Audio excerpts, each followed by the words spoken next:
top 3 menu setalam minggu ini. Pada abang kakak yang tak tahu tu, sebenarnya minggu lepas kita dah keluarkan banyak menu baru tau. Macam-macam ada siakap, ada bawal, ada kari, macam-macam lah. Jom kita tengok minggu ni menu-menu tu dah ada ke kat kita punya top 3 menu pilihan ramai ni. Nombor 3 jatuh kepada kita punya tilapia goreng. Menu ni antara menu terawal kita jual dekat setalam ni. Kalau abang kakak suka ikan goreng yang simple-simple macam ni, boleh cuba kita punya tilapia ni. Isi dia gebu-gebu kan. Nombor 2 jatuh kepada favourite orang Nogori ni. Daging salai masak lomak cili api.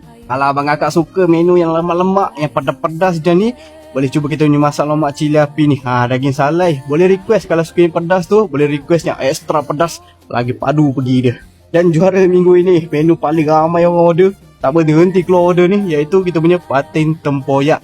Gulai patin tempoyak ni, ikan macam biasa kita ambil daripada Jerantut Pahang. Tak pernah ambil daripada supplier lain lagi sebab masa ni memang semuanya daripada Jerantut. Ikan fresh, rasa manis-manis ikan sungai ni, insyaAllah tak hanya, okey. Nampak gayanya menu baru tak ada lagi masuk dalam menu ni. Mungkin abang kakak tak tahu lagi kan. So kalau nak cuba menu-menu baru kita tu, ataupun menu lama, boleh juga main cuba dekat Setalam Taman Gajah Utama. Lunch boleh, dinner boleh. Let's go.